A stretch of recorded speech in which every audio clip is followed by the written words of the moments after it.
Hello दोस्तों, स्वागत है आपका फिर से। हिस्ट्री के इंपॉर्टेंट क्वेश्चंस के बाद हम अब देखेंगे ज्योग्राफी के इंपॉर्टेंट क्वेश्चन जो कि आपके कल के एग्जाम में देखने को मिल सकते हैं। तो चलिए इस वीडियो को स्टार्ट करते हैं। पहला क्वेश्चन आपका कि what do you understand by resources, give example. तो हमें बताना है रिसोर्सेज क्या होता है और उस साथ में उसका एग्जाम्पल देना है। तो एक बात हमेशा ध्यान रखिए, रिसोर्सेज हर एक वो चीज़ है जो हमारे नीड्स को फुलफिल कर दे, यानी कि आप जो भी पर्यावरण में चीज़ देखते हैं और वो हमारी ज़रूरत के हिसाब से एकदम सही है, हम उसका इस्तेमाल कर पा रहे हैं, तो वो क्या कहलाएगी भाई? आपके संसाधन कहलाएगी। कि आपके आसपास जितनी भी चीज़ें आप देख रहे हैं वो सब क्या है भाई? आपका रिसोर्सेज है, क्योंकि वो सब आपके काम में आ रही है। ठीक है। और एग्जाम्पल के रूप में हम बात करें तो अब जो हो गया मिनरल्स हो गए, फॉरेस्ट हो गए, फॉसिल फ्यूल्स हो गए, ये सब हमें कहाँ से मिला है? ये सब हमें प्रकृति से मिला है। और ये सब क्या है? हमारे संसाधन है। क्यों? क्योंकि ये तीनों ही चीज़ें हमारे बहुत काम की हैं और इसीलिए इसी को हम क्या बोलेंगे? रिसोर्सेज बोलेंगे। चलिए अगला क्वेश्चन है, resources are function of human activities justify the statement. यानी कि जो संसाधन है वो मानवीय गतिविधियों का कार्य है। अब मानवीय गतिविधियों का कार्य का मतलब क्या है? देखिए, जो भी हमें प्रकृति से मिला, जो भी हमें संसाधन कहाँ से मिला? प्रकृति से मिला। वो अपने आप में संसाधन तो था, बट उसका इस्तेमाल हम तभी कर पाए जब हमने दिमाग लगाया, उन सब चीज़ों को समझा कि भाई हम इस चीज़ का इस्तेमाल कैसे कर सकते हैं। तो इसी बात से समझ आ रहा है कि जो भी आपके रिसोर्सेज है वो क्या है? आपका एक function of a human activities है। यानी कि मान लीजिए पेड़ थे, अब पेड़ से हम क्या क्या बना सकते हैं? बहुत सारी चीज़ें बना सकते हैं और पेड़ से हमने बहुत सारी चीज़ें बनाई भी हैं, है ना। तो ये क्या है कि ये तभी संभव हुआ जब मानव ने उनको लेकर के गतिविधियां करी, फिर जो भी एक्टिविटीज़ करी। ठीक है, तो ये क्वेश्चन का आंसर इस टाइप से बताना था। चलिए अगला क्वेश्चन है, right the classification of resources on 4 different basis. तो हमें बताना है कि जो भी रिसोर्सेज मिलते हैं उसका हमें क्लासीफाई करना है अलग अलग बेस के हिसाब से। तो पहला, अगर मान लीजिए कोई भी आपको रिसोर्सेज मिलता है तो या तो वो होगा बायोटिक होगा और या तो अबायोटिक होगा। ठीक है। दूसरा, अगर हम एग्जॉस्टिबिलिटी के हिसाब से बात करें तो कुछ रिसोर्सेज ऐसे होते हैं जो रिन्यूएबल होते हैं और कुछ ऐसे होते हैं जो नॉन रिन्यूएबल होते हैं। मतलब रिन्यूएबल और नॉन रिन्यूएबल का मतलब हो गया जिसका आप बार बार इस्तेमाल कर पाएँ, और ये नॉन का मतलब हो जाएगा जिसका आप बार बार इस्तेमाल नहीं कर पाए, एक बार खत्म हो जाए फिर दोबारा वो आसानी से नहीं बनते हैं। अगर बात करें रिसोर्सेज की ओनरशिप की, तो कोई भी रिसोर्सेज जो आपका होता है वो 4 टाइप की ओनरशिप उसके अंदर होती है। पहला आपका होता है इंडिविजुअल, यानी कि मान लीजिए कोई एक ऐसा रिसोर्सेज जिस पर हक किसका है? सिर्फ और सिर्फ आपका है। लेकिन फिर वही कुछ रिसोर्सेज ऐसे होते हैं जिस पर जो अधिकार होता है वो पूरी की पूरी कम्युनिटी का होता है। कुछ रिसोर्सेज ऐसे हैं जिस पर जो अधिकार होता है वो किसका होता है? वो पूरे के पूरे भारत का होता है, मतलब जो गवर्नमेंट होती है उसका होता है। और कुछ रिसोर्सेज ऐसे हैं जिसका पूरे के पूरे विश्व पर होता है। एग्जाम्पल के लिए, अगर आप ये जो चीज़ वीडियो जो है जहाँ पर भी आप देख रहे हैं, अगर वो फ़ोन आपका है तो वो आपका कौन सा रिसोर्सेज कहलाएगा? आपका इंडिविजुअल। ठीक है। जो आपके आसपास में पार्क देखते हैं वो कहलाएगा कम्युनिटी। जो नेशनल है, जो भी आप जंगल देखते हैं भारत के अंदर, वो किसका है? नेशनल, यानी कि पूरे देश का या फिर गवर्नमेंट का। और चौथी चीज़ है इंटरनेशनल, यानी कि एक ऐसी चीज़ जिसके ऊपर अधिकार किसका है? पूरे के पूरे विश्व का। यानी कि जो आप अंटार्कटिका हिस्सा देखते हैं, जो बर्फ वाला महाद्वीप आप बोलते हैं, वो क्या है? आपका एक इंटरनेशनल ओनरशिप के हिसाब का एक रिसोर्सेज है। और अगला बात करते हैं स्टेटस एंड डेवलपमेंट के हिसाब से, तो जो भी रिसोर्सेज होते हैं वो 4 हिस्सों में बटे होते हैं। तो उनका एक होगा आपका पोटेंशियल वाला, एक होता है डेवलप, एक होता है रिजर्व और एक होता है आपका स्टॉक। ठीक है। तो इन 4 के हिसाब से हम क्या करते हैं? किसी भी रिसोर्सेज को अलग अलग क्या कहते हैं उसको डिफरेंट बेसिस पर बांट सकते हैं। चलिए अब बात करते हैं अगले क्वेश्चन की, explain the classification of resources on the basis of origin and give one example of each. तो हमें बताना है बेसिस ऑफ ओरिजिन। तो बेसिस ऑफ ओरिजिन मैंने आपको थोड़ी देर पहले ही बताया था। बेसिस ऑफ ओरिजिन जो आपका होता है वो 2 हिस्सों में बढ़ता है, एक होता है आपका बायोटिक और एक होता है आपका अबायोटिक, यानी कि एक में जीवन होता है और एक में जीवन नहीं होता है। ठीक है। तो जैविक संसाधन समझिए, फिर बायोटिक संसाधन वो होते हैं जैसे कि जो भी हमें ऐसी चीज़ों से मिल रहा है जिनमें जीवन है, जैसे कि मानव हो गया, मछलियाँ हो गई, जंगल हो गई, ये कौन सा जगह आपका? बायोटिक हो जाएगा। लेकिन वही हम अजैविक की बात करें तो जो भी आप पत्थर देखते हैं, खनिज देखते हैं, लोहा देखते हैं, इनमें जीवन नहीं है। ठीक है। तो ये आपका कौन सा रिसोर्स होगा? अबायोटिक रिसोर्सेज होगा। चलिए अब बात करते हैं classify the resources on the basis of exhaustibility and give 2 example of each. तो हमें बताना है एग्जॉस्टिबिलिटी के हिसाब से कि मतलब उनकी जो समाप्ति जो है, समाप्ति किस आधार पर होती है, मतलब समाप्त हो सकते हैं या नहीं हो सकते। तो उस आधार पर भी कितने में बढ़ते हैं? 2 में। जो अभी मैंने थोड़ी देर पहले बताया था उसको एक रिन्यूएबल बोलते हैं और एक को क्या बोलते हैं? Non renewable. ठीक है। तो रिन्यूएबल वो होते हैं, एक तरीके से समझिए, जिसका आप मतलब दोबारा से इस्तेमाल कर पाएँ या फिर उसको आप बना पाएँ, तो उसको हम कहते हैं रिन्यूएबल रिसोर्सेज। और जो नॉन रिन्यूएबल है वो वाले होते हैं जिनके बनने में बहुत ही ज़्यादा समय लगता है और उसमें मानव इसमें कोई हस्तक्षेप नहीं कर पाता। यानी कि समझिए, जो पानी हो गया, वन्य जीव हो गए, जंगल हो गए, सौर ऊर्जा, पवन ऊर्जा, ठीक है, ये सब क्या कौन से संसाधन है? ये रिन्यूएबल है। ठीक है। और अगर मैं बात करूं जीवाश्म ईंधन की, मान लीजिए कोयला हो गया, पेट्रोल हो गया, ये सब कौन सा है, नॉन रिन्यूएबल रिसोर्सेज हो, क्योंकि इनके बनने में बहुत सारा समय लगता है, ठीक है, तो इसीलिए इसको नॉन रिन्यूएबल कहते हैं और इस वाले को रिन्यूएबल रिसोर्सेज कहते हैं। अगला क्वेश्चन है write 2 types of renewable resources and give 1 example of each. तो हमें बताना है 2 टाइप के रिन्यूएबल रिसोर्सेज और उनके एग्जांपल भी देना है। तो एक जो आपका रिन्यूएबल अगर हम कहें तो 2 हिस्से में अलग अलग, एक होता है आपका कॉन्टिन्यूअस एंड फ्लो रिसोर्सेज और एक होता है आपका बायोलॉजिकल रिसोर्सेज, ठीक है। तो इसमें अगर हम अलग अलग बांट दें, जो कॉन्टिन्यूअस यानी कि विंड और वाटर रिसोर्सेज ऐसे हैं जो जीवन भर ही रहेंगे जब तक पृथ्वी पर जीवन है, ठीक है, और जो बायोलॉजिकल की बात करें तो जो भी प्राकृतिक वनस्पति है, वन्य जीव है, ये क्या है आपके रिन्यूएबल रिसोर्सेज के ही क्या है, एग्जाम्पल है। अगला क्वेश्चन है write 2 characteristics of non renewable resources and write their 2 broad categories with example. तो जो भी नॉन रिन्यूएबल रिसोर्सेज है उसके हमें कैरेक्टरिस्टिक्स बताने हैं और उसके 2 अलग अलग कैटेगरी बतानी है विद एग्जाम्पल, ठीक है। तो अगर हम कैरेक्टरिस्टिक्स की बात करें नॉन रिन्यूएबल की, तो इनका हम दोबारा से इस्तेमाल नहीं करते और ये समाप्त हो सकते हैं और इनके बनने में मिलियन ऑफ ईयर्स लगते हैं। और 2 अगर इनकी हम कैटेगरी की बात करें तो एक होता है रिसाइकल रिसोर्सेज, रिसाइकेबल यानी कि जिसको आप दोबारा से रिसाइकल इस्तेमाल कर सके बेसिकली, और दूसरा आपका नॉन रिसाइकलेबल रिसोर्सेज जिसका आप दोबारा से इस्तेमाल नहीं करें। जैसे कि मान लीजिए जो मेटल होते हैं, जो भी कोई धातु होता है उसका आप मतलब पुनः चक्रण हो सकता है, उसका दोबारा से इस्तेमाल आप कर सकते हैं, बट जो कोयला हो गया, पेट्रोल हो गया, इनके इस्तेमाल के बाद आप उनको दोबारा इस्तेमाल नहीं कर सकते, है ना। तो ये अलग अलग इसके ब्रॉड कैटेगरीज हो जाएगी। चलिए अगला, name 4 animals and 2 species of flora which are on the verge of extinction. तो एक्सटिंक्शन का मतलब होता है विलुप्त होने की कगार पर, जो पूरे तरीके से खत्म होने वाले हैं, ठीक है। तो हमें 4 जानवरों और 2 वनस्पतियों के प्रजातियों के नाम बताने हैं। तो 4 जानवर कौन से हैं भाई, चीता हो गया, पिंक हेडेड डक हो गई, माउंटेन क्वैल हो गया और फॉरेस्ट स्पॉटेड ऑलेट हो गया। तो ये 4 हो गए हमारे एनिमल। और 2 प्लांट की बात करें तो वाइल्ड महुआ और हुबर्दिया हेप्टे न्यूरॉन, ये जो आपका स्पीसीज ऑफ ग्रास यानी कि घास की एक प्रजाति है, ये कैसे है, जो विलुप्त होने की कगार पर है। तो ये 4 एनिमल हो गए और 2 प्लांट हो गए, ठीक है भाई। चलिए अगला, name 6 group of flora and fauna under which they are classify the international union for conservation of nature and natural resources. तो ये फुल फॉर्म भी आती है, ध्यान रखिएगा एक बार, IUCN करके, international union for conservation of nature and natural resources करके। हमें क्वेश्चन मिला है कि हमें 6 ग्रुप बताने हैं किसके, फ्लोरा एंड फौना के, जो IUCN ने बनाए हैं। चलिए, तो पहला आपका है नॉर्मल स्पीसीज, यानी कि एक ऐसी स्पीसीज जिनकी जो पॉपुलेशन एकदम ठीक ठाक है, ठीक है, तो उसको हम नॉर्मल कहते हैं। एक है आपका एंडेंजर जो वो है जो एक तरीके से विलुप्त होने की कगार पे हैं, जैसे कि black buck, Indian rhino, lion tailed macaque. और मकाओ वो जो आपने देखा होगा बहुत बड़ी चोंच होती है, बेसिकली एक कौवा टाइप का मकाओ होता है। और कुछ ऐसे खच्चर जिसको हम कह सकते हैं इंडियन वाइल्ड, जंगली खच्चर यानी कि जंगली गधे जिनको हम कह सकते हैं, वो आते हैं आपके एंडेंजर स्पीसीज में। तीसरा आपका वल्नरेबल स्पीसीज। वल्नरेबल का मतलब होता है संवेदनशील, यानी कि जिनकी संख्या कम हो गई है और आने वाले टाइम में ये पूरी तरीके से खत्म हो सकते हैं, है ना। और उसके एग्जाम्पल कौन कौन से हैं भाई, जो ब्लू शिप आप देखते हैं, एशियाटिक एलिफेंट देखते हैं, वो इसमें आते हैं। अगला है चौथा आपका रेयर स्पीसीज। रेयर स्पीसीज का मतलब होता है ऐसी स्पीसीज जो दुर्लभ है, जिनकी जनसंख्या बहुत ही ज़्यादा कम है और अगर इन पर हमने ध्यान नहीं दिया तो वो पूरे तरीके से खत्म हो सकता है। और एग्जाम्पल के लिए हो जाएगा इसमें Himalayan brown bear, desert fox यानी कि जंगली जो लोमड़ी होती है, सॉरी डेजर्ट लिखा है, रेगिस्तानी लोमड़ी होगी, वाइल्ड एशियाटिक बफेलो और हॉर्नबिल, ठीक है, यानी कि ये जो हैं आपके वो कौन से आल में आते हैं, रेयर स्पीसीज में, जिनकी संख्या क्या है बहुत ज़्यादा कम है और ध्यान देने की बहुत ज़्यादा जरूरत है। पांचवा आपका है एंडेमिक। एंडेमिक का मतलब होता है जो खत्म से ही होने वाले हैं, यानी कि species found only in, sorry endemic लिखा है, सॉरी हाँ, तो species found only in a particular region due to geographical barrier. तो हमारी जो पूरी की पूरी पृथ्वी है उन सब का जो आप नेचर देखते हैं वो सबका हर जगह एक जैसा नहीं है, और इसी वजह से कुछ स्पीसीज ऐसी हैं जो केवल कुछ ही क्षेत्रों पर पाई जाती हैं, उसी को हम बोलते हैं एंडेमिक स्पीसीज। जैसे कि ये जो टील यहाँ पर आप देख रहे हैं केवल अंडमान में पाई जाती है, जो ये आप पीजन की बात कर रहा हूँ मैं, ये केवल निकोबार आइलैंड जो का है वहां पाया जाता है। ऐसे ही अंडमान में एक वाइल्ड पिग यानी कि जंगली सुअर पाया जाता है। ये कौन सी स्पीसीज आपकी भी एंडेमिक वाली है, ठीक है। स्थानिक प्रजातियां भी खाते हैं क्योंकि ये स्थान के हिसाब से ही वहां पर है, हमारे इधर नहीं हो सकती। हमारे यहाँ का मतलब अगर आप अंडमान निकोबार में नहीं है तो वहां पर ये देखने को नहीं मिलेगा, मतलब कुछ चीज़ें होती है ना जो केवल उन्हीं क्षेत्रों में पाई जाती है, तो इसीलिए।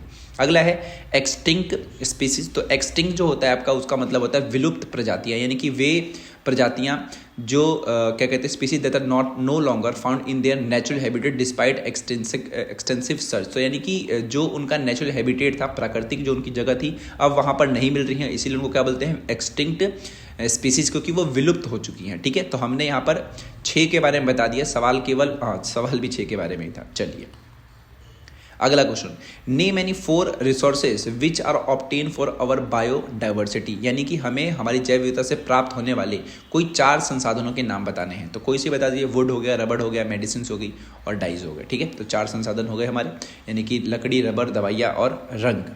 अगला, write 4 major reason for the depletion of forest cover, यानी कि जो भी अब जंगल वगैरह देख रहे हैं वो आज के टाइम पर खत्म हो रहे हैं, उनको हमें कारण बताना है। तो कारण क्या है भाई, डिफॉरेस्टेशन फॉर एग्रीकल्चर प्रोसेस, यानी कि पर्पसेस, यानी कि खेती के चक्कर में हम क्या कर रहे हैं, जंगलों को काट रहे हैं। ठीक है, कुछ खेती ऐसी होती है जिसमें हम जंगलों को कट करते हैं, फिर वहाँ खेती करते हैं, फिर अगले जगह पर चले जाते हैं, फिर वहाँ के जंगलों को साफ करते हैं, फिर वहाँ खेती करते हैं, तो उसको शिफ्टिंग कल्टीवेशन कहते हैं। इससे भी जंगल खत्म हो रहे हैं। बड़े स्तर पर जो भी डेवलपमेंट चल रही है रिवर वैली प्रोजेक्ट की, उसकी वजह से भी जंगलों का सफाया होता है। माइनिंग अगर होती है, जब जमीनों को खोदा जाता है बेसिकली, तो वहाँ पर आपको जंगलों को हटाना पड़ेगा, तो ये भी एक रीज़न है। और 5वां आपका है environmental pollution and forest fire, जो भी जंगलों में आग लग जाती है, प्रदूषण बढ़ जाता है एक तरीके से, तो इसकी वजह से भी पेड़ों को बहुत ज़्यादा नुकसान पहुँचता है। चलिए, विश्व में जल संसाधनों के बारे में कुछ तथ्य और आंकड़े दें। तो अगर हम तथ्य और आंकड़ों की बात करें तो 96.5% of the total volume of the world's water exist in the ocean, only 2.5% is fresh water. ठीक है, तो 96.5 जो आपका है वो ओसेनिक वाटर है and only 2.5% is fresh water, जिसको हम पी सकते हैं। 70% of fresh water occurs as ice sheets and glacier in Antarctica और Greenland and the mountainous region. इसमें भी 70% पानी जो ताज़ा पानी है आपका वो कहाँ पर है, अंटार्कटिका, ग्रीनलैंड और जो पर्वतीय क्षेत्र आप देखते हैं वहाँ पर बर्फ़ के रूप में जमा हुआ है। अगर बात करें 30% पानी की, तो 30% ऐसा पानी है जो ग्राउंड वाटर हो गया एक तरीके से, उसमें है, और वही है जो हम इस्तेमाल कर पाते हैं। ठीक है, तो जो 2.5 आप ये देख रहे हैं ना, ये 2.5 है, ये उसी की बात यहाँ पर हो रही है कि 2.5 का भी 70%, सोचिए कितना सारा पानी है बेसिकली। खैर, ये क्वेश्चन हो गया हमारा। ये टोटल पानी है महासागर में, ये है ताज़ा पानी, इस ताज़ा पानी का 70% इस हिस्से में है और 30% ये जो ज़मीन के नीचे पाया जाता है उनमें है।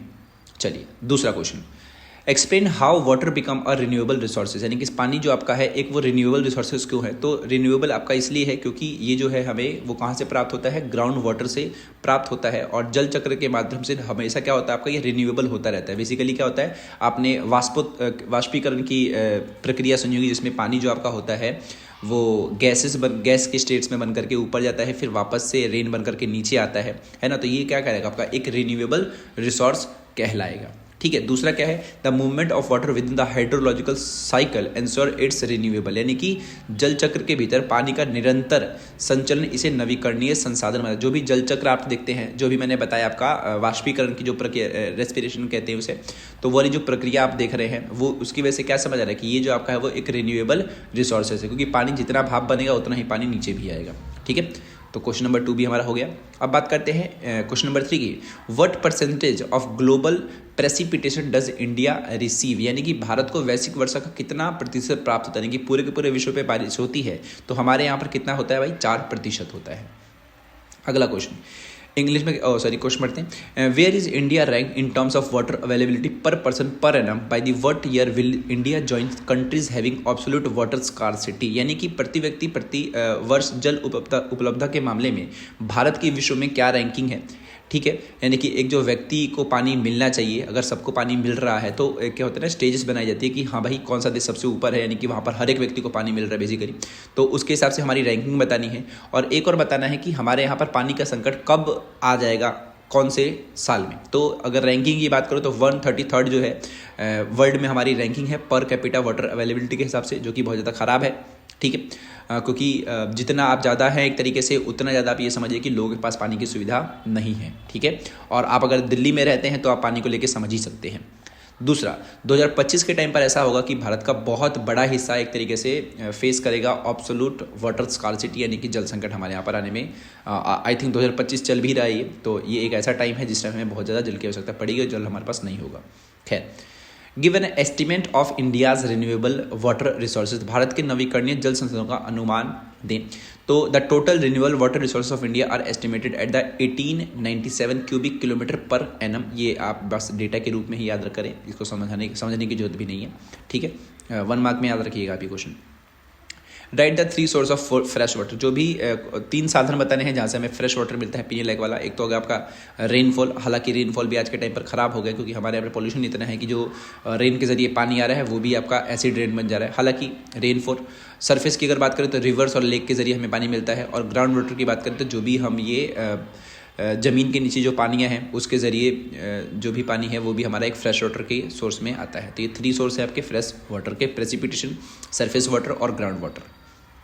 अगला, what is water scarcity, right the main reason for the water scarcity. देखिए water scarcity means a shortage of water often due to low rainfall और ड्रॉट प्रोन एरियाज। तो नॉर्मल सी बात है, बरसात वगैरह नहीं हो रही है या फिर पानी की कमी है, उसी को वाटर स्कार्सिटी कहते हैं। इसका रीज़न क्या है भाई? रीज़न ये है कि जो जनसंख्या है वो बहुत तेज़ी से बढ़ रही है, लेकिन पानी तो आपके पास उतना ही है ना।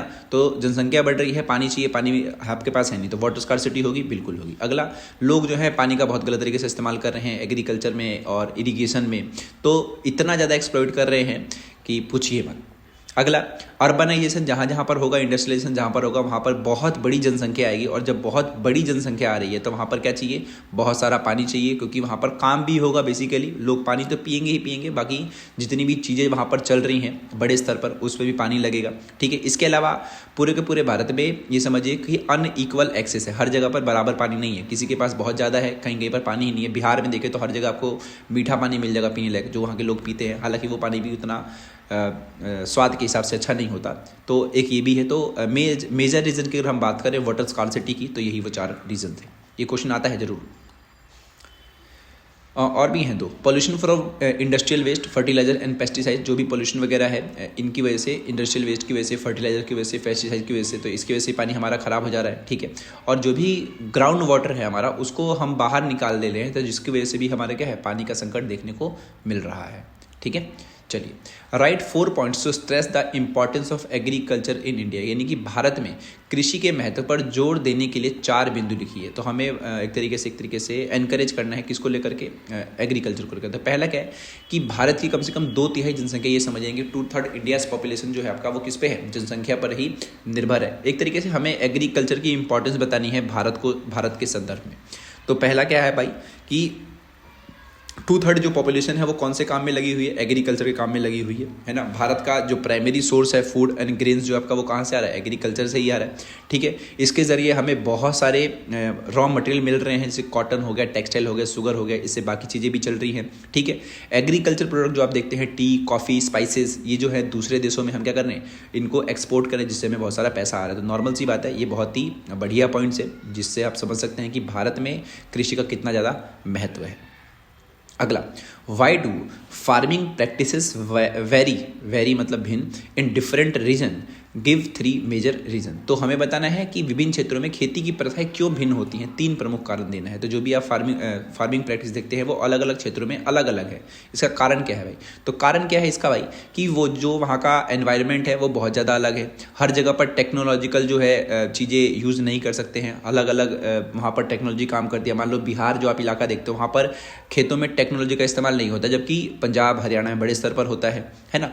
जो भी समाज है, जो भी संस्कृति है, समझिए आप, तो इसकी वजह से भी बहुत सारी चीज़ें होती है कि आप किस टाइप की खेती कर रहे हैं, आपके पास कितनी टाइप्स, मतलब ये समझिए कितनी अमीरी है, कितनी गरीबी है। अब जो अमीर किसान है वो बढ़िया फसलें उगाएगा, बढ़िया से खेती कर पाएगा, लेकिन वही गरीब किसान नहीं कर पाएगा। और इसका एग्जाम्पल आपको बिहार और पंजाब के किसान को देखने को मिल जाएगा कि पंजाब के किसान कितने समृद्ध होते हैं और बिहार के जो किसान हैं वो कितने ज़्यादा गरीब होते हैं, ठीक है। तो यही कारण है जिसकी वजह से जो फार्मिंग प्रैक्टिसेस है वो बहुत ज़्यादा वेरी करती हैं अलग अलग रीजन्स में, ठीक है।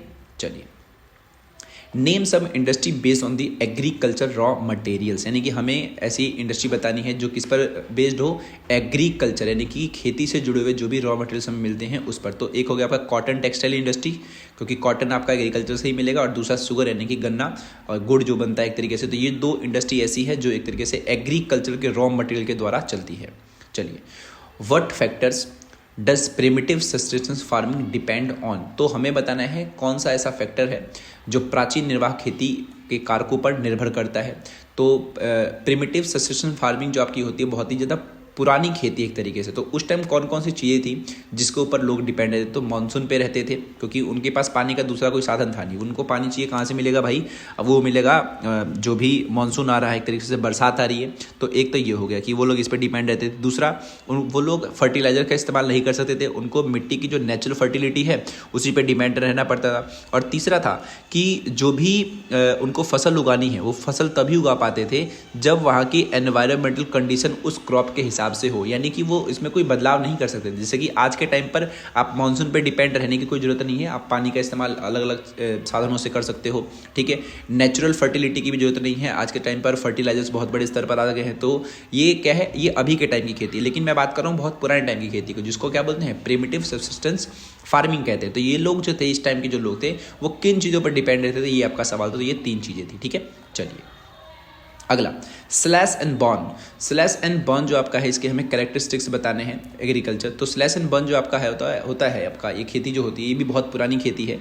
ये ज़मीन जो भी आपका जो भी लैंड आप देखते हैं, ये छोटे छोटे ज़मीनों पर होती थी। एक तरीके से पूरा परिवार मिलकर काम करता था। इसमें जो फार्मर्स था वो एक तरीके से ज़मीनों को साफ करता, फिर वहाँ पर खेती करता, ठीक है। इसमें हम क्या करते थे कि हम नहीं, मतलब बेसिकली स्लैश एंड बर्न की बात करूँ, उस टाइम के जो लोग क्या करते थे वो एक ही ज़मीन पर नहीं रुकते थे, क्योंकि जो फर्टिलिटी थी वो धीरे धीरे डिक्रीज होती थी और उनके पास कोई फर्टिलाइजर्स थे नहीं, है ना। तो फर्टिलाइजर्स नहीं है तो अब आपको दूसरे खेत पे जाना पड़ेगा जहाँ की फर्टिलिटी एकदम सही है। तो वो लोग हमेशा नए पैच पे चले जाते थे। इस टाइम जो प्रोडक्टिविटी थी एक तरीके से वो बहुत ही ज़्यादा कम थी, क्योंकि यहाँ पर मॉडर्न इनपुट नहीं था, ना ही बढ़िया फर्टिलाइजर्स वगैरह था। और यही है आपका स्लैश एंड बर्न एग्रीकल्चर के कैरेक्टरिस्टिक्स। चलिए अगला question, name some primitive tools used in slash and burn agriculture. तो स्लैश एंड बर्न जो खेती होती है इसमें कौन कौन से टूल का इस्तेमाल होता है? हो, दाव और डिगिंग स्टेन, कुदाल, दाव और खोदने की छड़ें, ठीक है। 7वां, compare intensive subsistence farming with commercial farming in India. तो हमें गहन निर्वाह खेती और वाणिज्यिक खेती की तुलना करनी है। देखिए, इंटेंसिव सब्सिस्टेंस फार्मिंग और कमर्शियल में, तो इंटेंसिव जो आपका होता है वो केवल और केवल अपने कंजप्शन के लिए होता है, लेकिन कमर्शियल किसके लिए है? ये होता है आपका जो भी आप क्रॉप्स उगा रहे हैं उसको बेचने के पर्पज से, ठीक है। इसमें जो होता है ये हाई पॉपुलेशन प्रेशर वाले इलाके में होता है, और ये जो आपका होता है कमर्शियल वाला, इसमें एक तरीके से साइंटिफिक एरिया फिर कह सकते हैं आप, इसमें काफ़ी ज़्यादा दिमाग लगाया जाना, एक तरीके से मॉडर्न टेक्नोलॉजी का इस्तेमाल करना, मशीन का इस्तेमाल करना। इसमें लोग कम काम करते हैं और इस वाले में लोग ज़्यादा काम करते हैं। इसमें जो बायोकेमिकल्स हैं वो उस टाइप के इरिगेशन यूज़ होते हैं। और इस वाले में बात करें तो इसमें जो बढ़िया किस्म के बीज होते हैं, फर्टिलाइजर्स होते हैं, हाई यील्ड वैरायटी वाले जो सीड्स होते हैं, इरिगेशन के बढ़िया जो साधन होते हैं उनका इस्तेमाल होता है, ठीक है। इसमें मल्टीपल क्रॉप की खेती होती है, अलग अलग मतलब बहुत सारे फसलों की खेती होती है। वही अगर हम इसकी बात करें तो अलग अलग क्षेत्रों में अलग अलग टाइप की यहाँ पर खेती देखने को मिलती है। किसमें? कमर्शियल में। कमर्शियल बेसिकली समझिए कोई अगर कंपनी खेती कर रही है तो उसके बारे में बात है, और ये इंटेंसिव सब्सिस्टेंस फार्मिंग जो है जब कोई एक व्यक्ति खेती कर रहा है ये उसके बारे में बात है, ठीक है। चलिए हिंदी में आप ये देख सकते हैं। अगला question, define the term mineral. तो खनिज शब्द को परिभाषित करना है। तो देखिए जो खनिज शब्द आप देखते हैं तो जो भी जियोलॉजिस्ट थे एक तरीके से, जिनको भूवैज्ञानिक कहा जाता है, उन्होंने डिफाइन किया कि geologist define mineral as a homogeneous naturally occurring substance with a definable internal structure, they have physical and chemical properties by which they can be identify.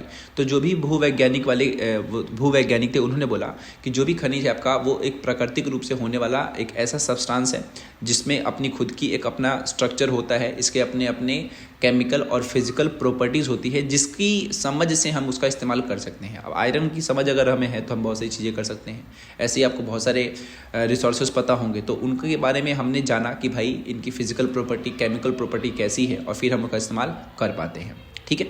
चलिए चट्टान, define the term rock. Rock क्या है भाई? Rock are combination of the aggregated minerals in varying proportion. Some rock consist of single mineral, example के लिए limestone, while most rock consist of several mineral. तो mostly जो rocks होते हैं उसमें तो बहुत टाइप के अलग अलग उसमें खनिज तत्व देखने को मिल जाते हैं। तो चट्टान के बारे में था ये। तो चट्टान जो आपका होता है वो अलग अलग जो भी वेरिएशन होता है उनके प्रोपोर्शन को मिला करके एक तरीके से बनाया जाता है। कुछ रॉक्स ऐसे होते हैं जिसमें एक ही टाइप का आपको मिनरल देखने को मिल जाएगा, लेकिन कुछ रॉक ऐसे होते हैं जिसके अंदर बहुत सारे अलग अलग टाइप्स के उसके अंदर मिनरल्स होते हैं, ठीक है। जैसे कि limestone, while most rock consist of several minerals, ठीक है। तीसरा question, define the term ore यानी कि अयस्क। तो देखिए, the term ore is used to describe an accumulation of any mineral mix with other element. ठीक है, तो अयस्क शब्द का उपयोग किसी खनिज के संचय को वर्णित करने के लिए किया जाता है जो अन्य तत्वों के साथ मिश्रित होता है। तो जो कोई भी अगर आपको मिनरल मिलता है, उस मिनरल के भीतर जो भी चीज़ होती है उसको आप क्या कह सकते हैं, ओर कह सकते हैं। ठीक है, अगला है name the finest quality of iron ore. तो लौह अयस्क का सबसे उच्चतम गुणवत्ता वाला हमें बताना है, तो जो मैग्नेटाइट आपका होता है वो finest quality of iron ore है।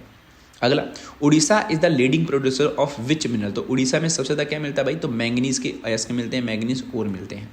अगला, name one fossil fuel which is considered environmental friendly. तो ऐसा कौन सा फॉसिल फ्यूल है जो हमारे पर्यावरण के लिए काफ़ी ज़्यादा बढ़िया बताया जाता है, तो वो है आपका नेचुरल गैस। ये हमारे पर्यावरण को नुकसान नहीं पहुंचाता है। अगला, which is the main source of energy in India. तो भारत में ऊर्जा का मुख्य स्रोत कौन सा है सॉरी। तो इसमें जो फॉसिल फ्यूल्स है, जैसे कि कोल हो गया, पेट्रोल हो गया, वो सबसे ज़्यादा मेन है। इसी से हमें बहुत सारी एनर्जी मिलती है। एनर्जी कहने का मतलब है बिजली बनाना। ठीक है, जैसे कि रेलगाड़ियाँ चलती थी तो वही है यहाँ पर। तो फॉसिल फ्यूल्स में कौन सा वाला, कोल आ जाएगा। पेट्रोल भी है लेकिन कोल हम यहाँ पे लिख रहे हैं। अगला, in which non conventional source of energy is India refer to as a super power. तो ऐसा कौन सा non conventional source of energy है जो इंडिया के लिए वो सुपर पावर है। तो जो विंड पावर है वो इसको काफ़ी ज़्यादा सुपर पावर के नाम से जाता है, क्योंकि यहाँ पर हवाएं बहुत बढ़िया तरीके से चलती है, जिससे हम बिजली आसानी से बना पाते हैं भारत के हर एक क्षेत्र में।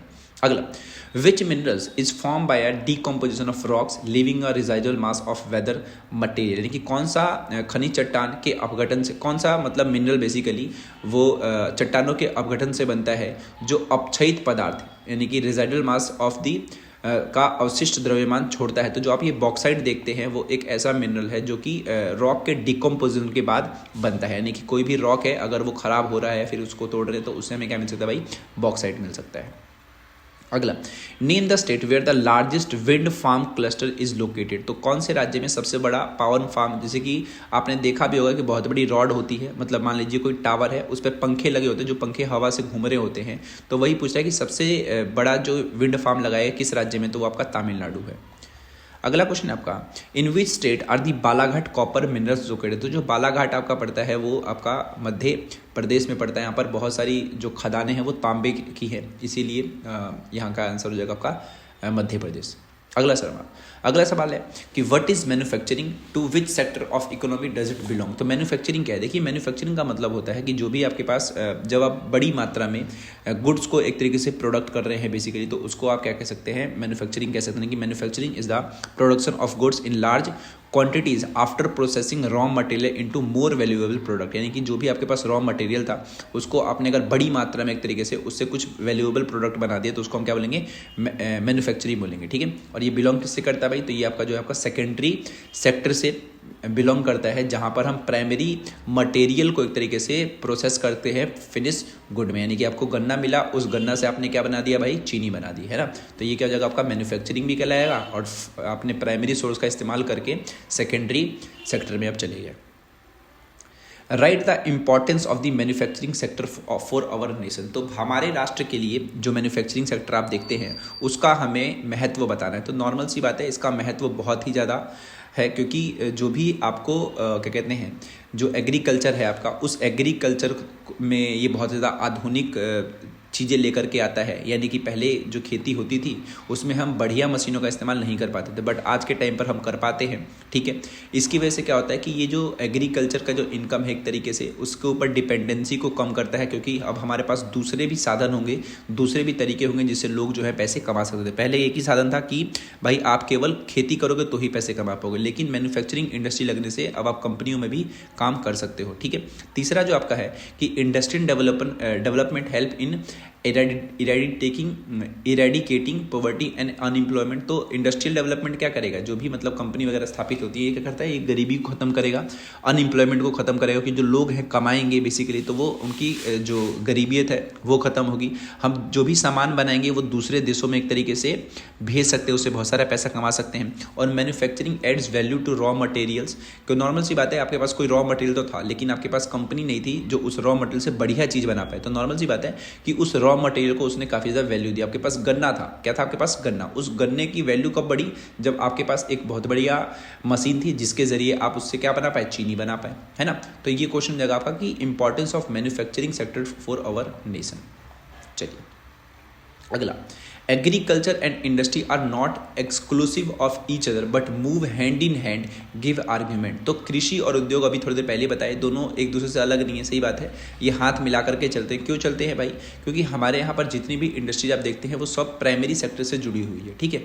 और बहुत सारी इंडस्ट्री ऐसी है जो एग्रो बेस्ड ही है, यानी कि जो भी आपको सामान मिलता है, कॉटन हो गया और शुगर हो गया, ये सब क्या है? ये ऐसे रॉ मटेरियल्स हैं जो एग्रीकल्चर से मिलते हैं और आप इसका इस्तेमाल करके क्या कर सकते हो? आप उसको सेकेंडरी सेक्टर में ला सकते हो, मैन्युफैक्चरिंग इंडस्ट्री में यूज़ कर सकते हो। तो एग्रीकल्चर में जो बना उसका इस्तेमाल आपने कहाँ पर किया? उसका इस्तेमाल आपने इंडस्ट्री में किया। तो आप खुद ही समझिए कि दोनों आपस में कितने ज़्यादा जुड़े हुए हैं, ठीक है। इसके अलावा इंडस्ट्री जो आपका है वो उर्वरक बनाती है, कीटनाशक बनाती है, अलग अलग मशीनरी बनाती है, जिसका इस्तेमाल कहाँ पर होता है? खेती में करते हैं, ठीक है।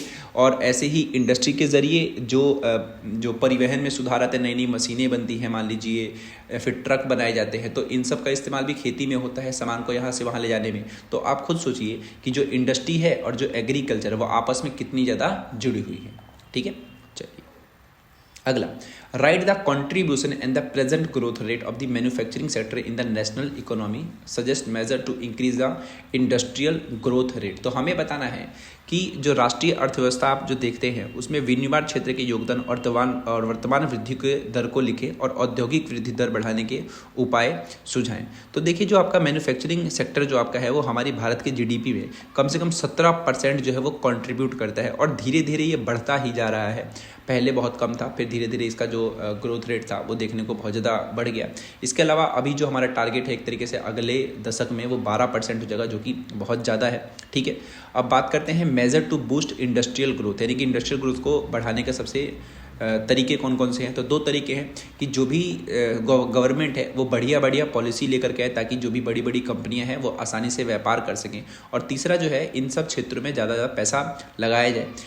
तो इससे क्या होगा कि जो भी हमारा ये जो क्या कहते हैं मैन्युफैक्चरिंग सेक्टर है उसकी जो ग्रोथ होगी वो और ज़्यादा आगे बढ़ेगी। और इसकी ग्रोथ अगर आगे बढ़ती है तो नॉर्मल सी बात है कि आपके देश की जो इकोनॉमी है वो भी बहुत ज़्यादा आगे बढ़ेगी, ठीक है। चलिए, list the major factor affecting the location of an industry, what is the key factor in deciding of factory location. तो हमें बताना है ऐसे फैक्टर्स जो किसी भी इंडस्ट्री के लोकेशन को अफेक्ट करते हैं। तो देखिए 5 चीज़ें हैं जो कि अगर आप कोई इंडस्ट्री लगा रहे हैं तो ये 5 चीज़ें आपको फैक्टराइज करेंगी बेसिकली अफेक्ट करेंगी। तो आप जो भी इंडस्ट्री लगा रहे हैं उसके लिए आपको क्या चाहिए भाई? रॉ मटेरियल चाहिए। तो रॉ मटेरियल आपको कैसा मिल रहा है? सस्ता मिल रहा है, महंगा मिल रहा है, आसानी से मिल जा रहा है, तो ये आपको अफेक्ट करेगा। दूसरा कि आपने जो भी इंडस्ट्री लगाई है वहाँ पर आपको लेबर आसानी से मिल पा रहे हैं कि नहीं मिल पा रहे, चीप लेबर मिल पा रहे कि नहीं मिल पा रहे। क्योंकि चीप लेबर अगर आपको नहीं मिलेंगे तो अगर आप ज़्यादा पैसा लेबर में ही दोगे तो नॉर्मल सी बात है आप जो है बढ़िया व्यापार नहीं कर पाओगे। आपके पास वहाँ पर हमेशा पावर सप्लाई हो रही है कि नहीं हो रही, मतलब बिजली की जो आवश्यकता है वो पूरी हो रही है कि नहीं हो रही। उसके अंदर पैसा एक तरीके से अफेक्ट करता है कि आप कितना एक तरीके से उसके अंदर जो इन्वेस्टमेंट कर रहे हैं, जो भी आपका इंफ्रास्ट्रक्चर है, जो भी आप इंडस्ट्री लगा रहे हैं, तो एक जो पैसा है वो भी एक तरीके से करता है अफेक्ट करता है। ये भी होना बहुत ज़्यादा जरूरी है। और साथ में जो भी चीज़ आप बना रहे हैं उसमें गवर्नमेंट पॉलिसी जो है कितना अफेक्ट डालेगा। गवर्नमेंट की पॉलिसी ऐसी है जिसमें सब्सिडी वगैरह मिल रही है, गवर्नमेंट इस चीज़ को बढ़ावा दे रही है, तो नॉर्मल सी बात है कि आपकी जो इंडस्ट्री है वो आगे बढ़ेगी। तो ये 5 ऐसे कारक थे जो जिससे क्या होता है कि आप कोई भी इंडस्ट्री जो है एक तरीके से वो अफेक्ट होती है, ठीक है। तो यही थे हमारे इस ज्योग्राफी के क्वेश्चन और आशा करता हूँ आपको समझ आ गए होंगे। और साथ में ही जो एक वीडियो मैं बना चुका हूँ जिसमें मैंने हिस्ट्री के क्वेश्चन बताए हैं, तो मैं चाहूँगा आप वो भी देख लें। और साथ में मैंने MCQ क्वेश्चन भी बनाए हैं क्लास 10th के एग्जाम में आने वाले, तो वो भी आप देख लेना। और अगली वीडियो जो है आपकी वो सिविक्स और इकोनॉमिक्स पे आएगी, तो कॉमेंट में आप लिख देना कुछ भी आपका जो मन करे। बाकी मैं आपसे मिलता हूँ अगली वीडियो में, तब तक के लिए गुड बाय।